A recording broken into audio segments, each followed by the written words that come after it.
Okay, so let's begin today's scenario, which is thyroid function test discussion.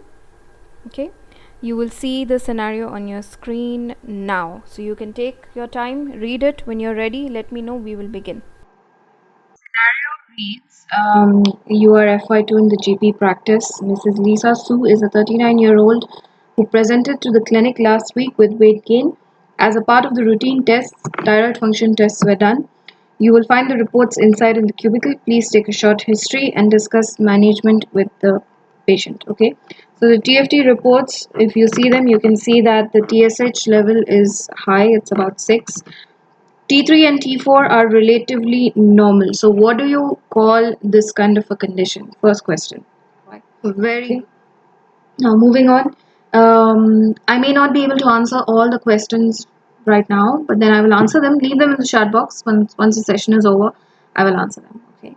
All right. Um, okay. Moving on. Yes. So, coming to the history taking part. Okay.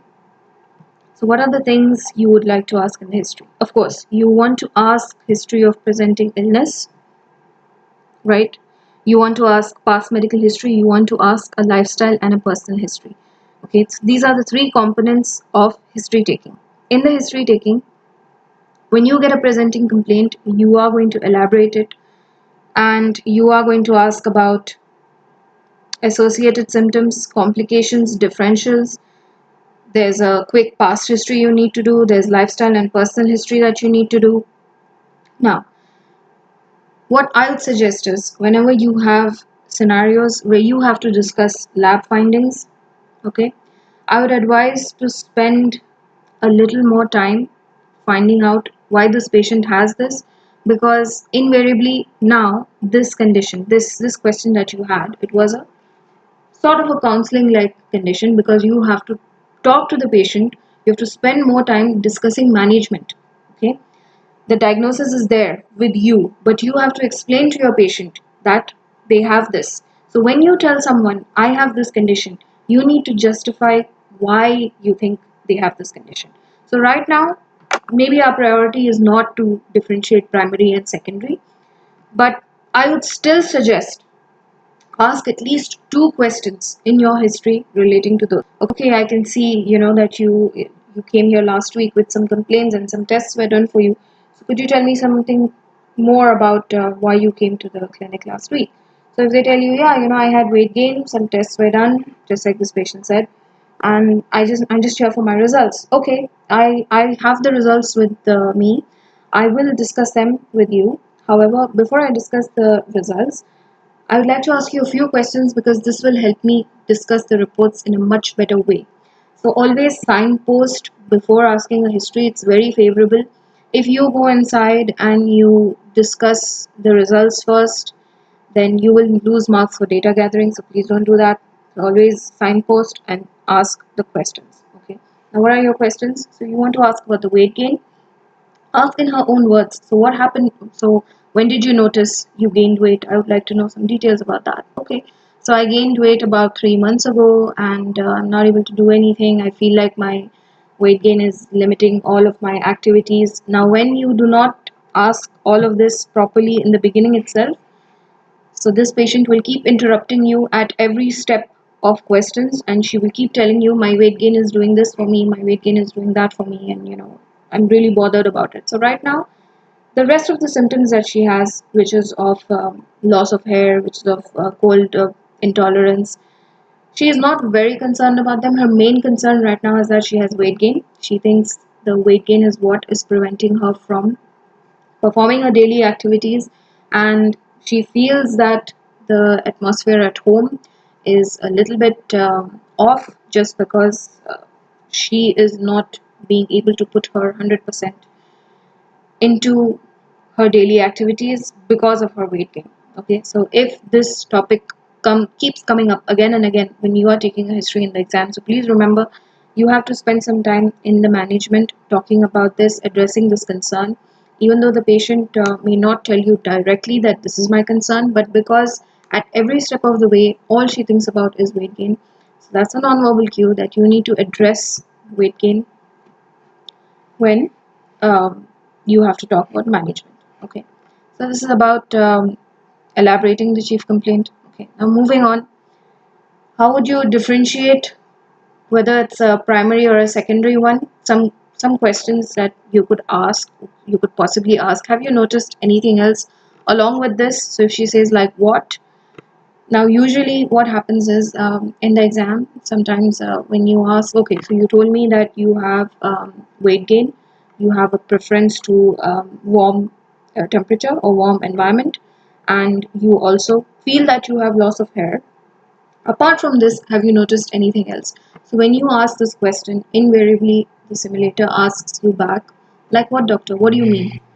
So at that time, instead of asking about fever, flu-like symptoms, any infections, my suggestion would be you can squeeze in the primary and secondary questions right now. Okay, so if you want to ask about fever and flu-like symptom, right, you can actually ask this way: that did you have any fever, any sore throat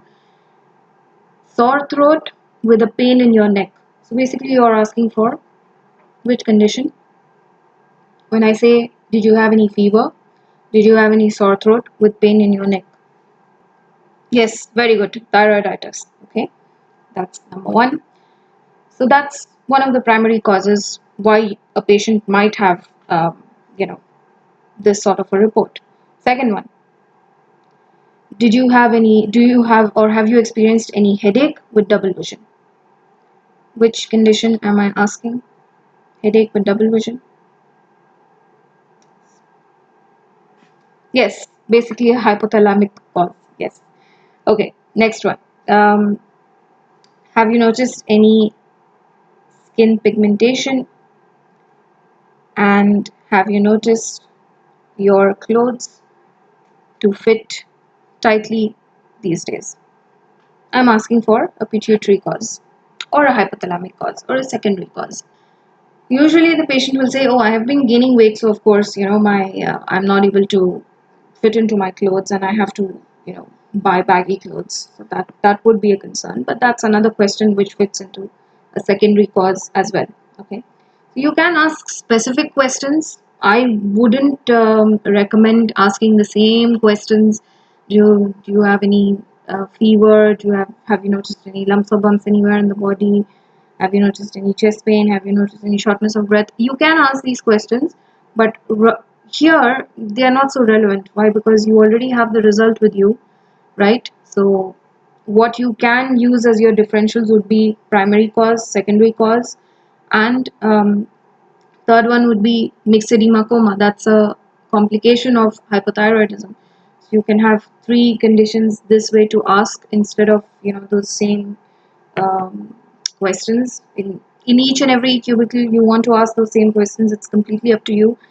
However, I wouldn't encourage that. I want to have specific questions for specific conditions, and that's the reason why this topic was chosen today. Okay, so I don't know how much of what I say you would like to incorporate, but because you're coming back to the exams after a very long time, you have had a lot of time to study. So please remember that the scoring might change because, of course, there's a lot of time to study, and if you are going to show in the exam that you have worked innovatively in your history taking, then that's going to be beneficial for you.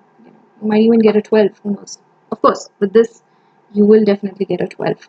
Okay, next, moving on, let's move on to past history.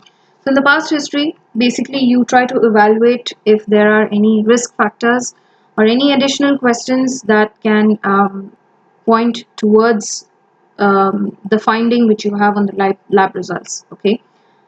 Because this is a lady, you would like to ask her about when was her last menstrual cycle, right? How are her periods? Does she have any children? What is the age of her last child? Okay, I do want to ask these questions. Okay.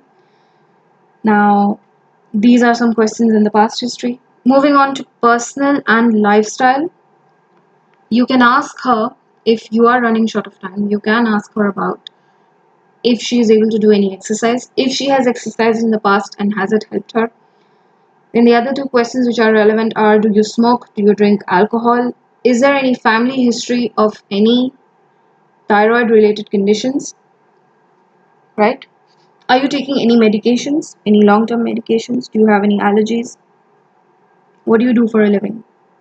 And how is this affecting your personal relationships, your condition? So if you haven't asked in the beginning, this is a good time. You can still ask about the psychosocial impact of the condition itself on the patient when you are in your lifestyle and personal history column. Right. So after you have got all of this history, you can now move on to summarizing what the patient has told you. Very important to summarize.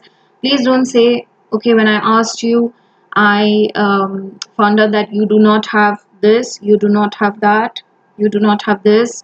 So that's really reassuring. Please don't use words like that. Instead, just say, when I had a chat with you, so you told me that you presented last week with the complaints of weight gain. You also think that you have hair loss, but it's not a lot from what I understand.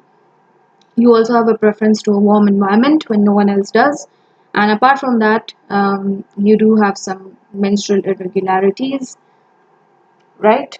This patient does have menstrual irregularities. So if you ask, she will answer. If you do not ask, she will not answer. Okay. Summarize, move on. Okay. Now, here is the examination relevant in this scenario.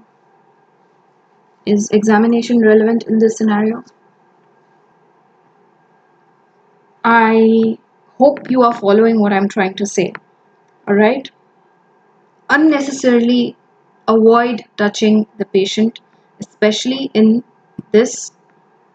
We are in the middle of a pandemic right now. So, unnecessarily, please avoid touching them. Keep yourself safe and keep them safe too. Okay? So, if there is something you find out in the history which warrants an examination, verbalized examination, otherwise, there is no need. Okay? If you would like to take a look at the observations, how are the observations going to help you discuss management here?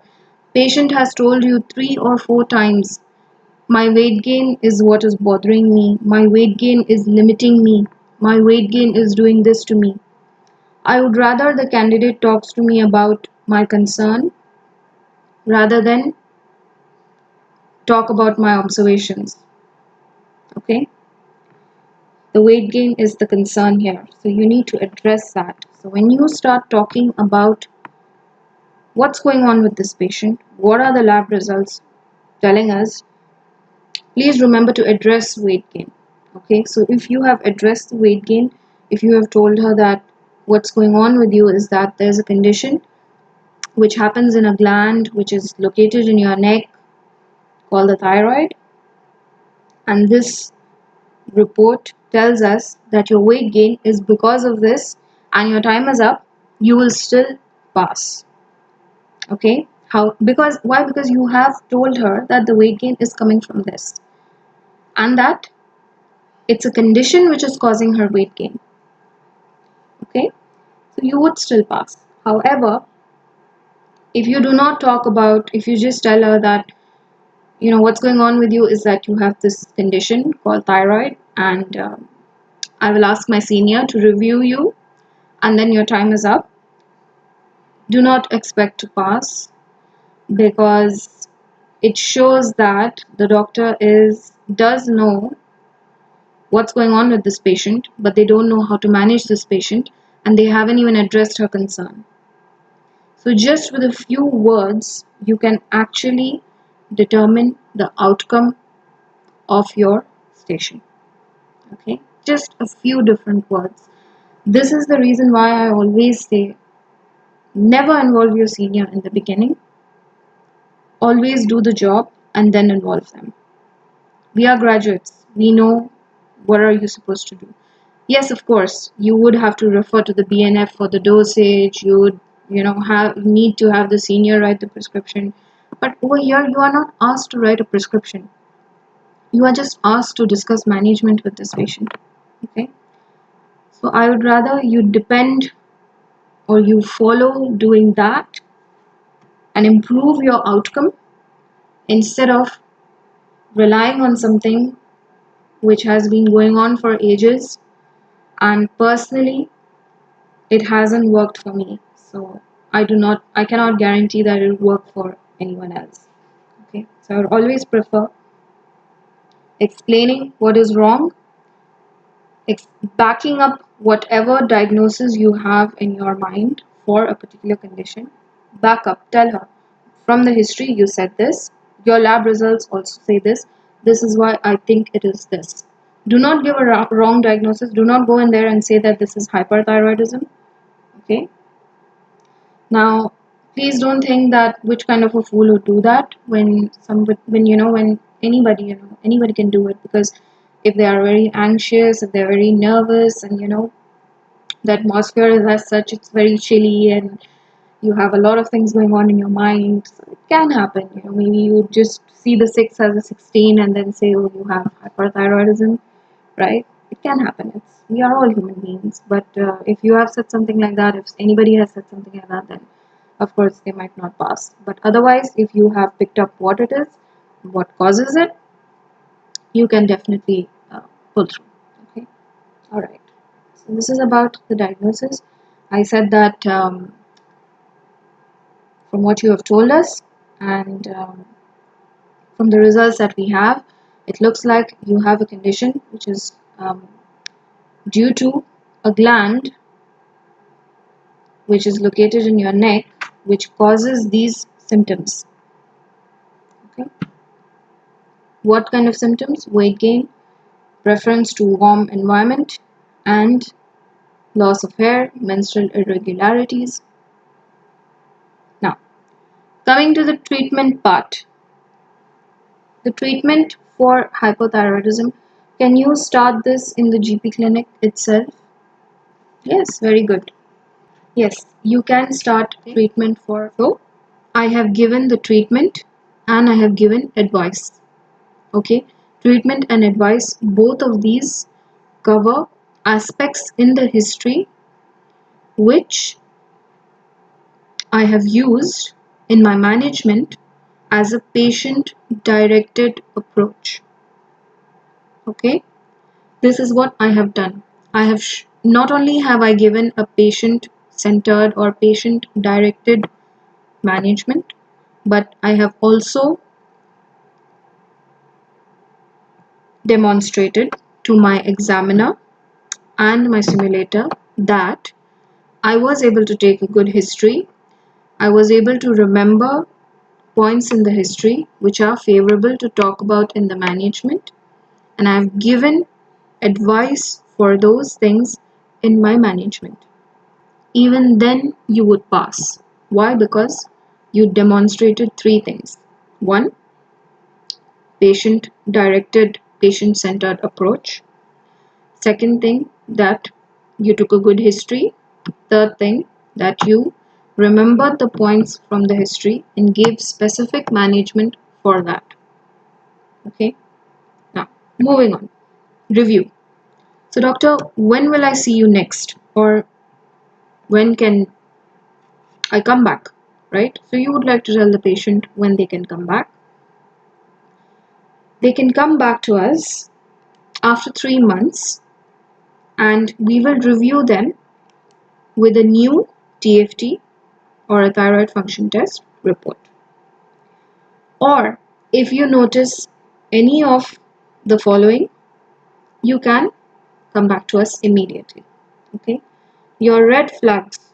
If you want to give red flags now, it's a very good time to give it. So what are the red flags you want to give? Okay, you can say side effects of the medication. Yes, very good. Myxedema coma and for hyperthyroidism, and then tell her come back to us immediately. All right. After this, before you leave, my senior would also review you. Finished. That's all. You're done. This is the management that you need to talk about. However, here it will not be so complicated for FY2. Okay, it will be a straightforward discuss lab results scenario. Okay, my advice would be, because due to a lot of factors like travel and quarantine and all of those things, you would generally people taking exam from this point onwards have had time to, assess, read, and gain knowledge. So I would prefer that each and every scenario that you may have, there is a little bit of a different approach to that. There are some, things that you can experiment with, because we have been practicing for a very long time now. Almost every once in a week we have practice sessions. So whoever is practicing for the next scenario, right? I would advise, please, if you this is the time to experiment. Okay, whatever new approach you may have, you can come forward, you can come and discuss that, and then we can see how it applies, how it doesn't apply. Okay, of course, this exercise is for all of you. It does benefit in the long run, because I did not have this opportunity. So I'm really glad that I can help you out with that. All right. There was one question I said I'll come back to it. Yes, about questions relating to PCOS and Cushing's. If this patient has come for the first time, if it's a first time presentation, if you do not have lab results and you want to find out why this weight gain is coming or where is it coming from, then at that time you can ask for PCOS and about Cushing's. Okay. However, those two questions still cover the secondary causes of hypothyroidism, right? So they do not really cover the primary cause. So you can ask them, it's not wrong in asking them. You can ask them, but then if it's a patient who is coming for the lab results, then try to take a very quick history, right? Try to ask two questions. So if you do not want to ask about recent headaches, double vision, but you do want to ask about PCOS and Cushing's. If see Cushing's, I already gave you the questions. I said skin pigmentation, and skin pigmentation, and do you find your accessories or your clothing to fit very tight on you? Okay, so these are and for PCOS, menstrual irregularities, facial hair, increased facial hair, acne, weight gain. So 4 questions. For pituitary adenomas, recent headache with double vision, and any problems in the range of vision. So these are questions for pituitary adenoma.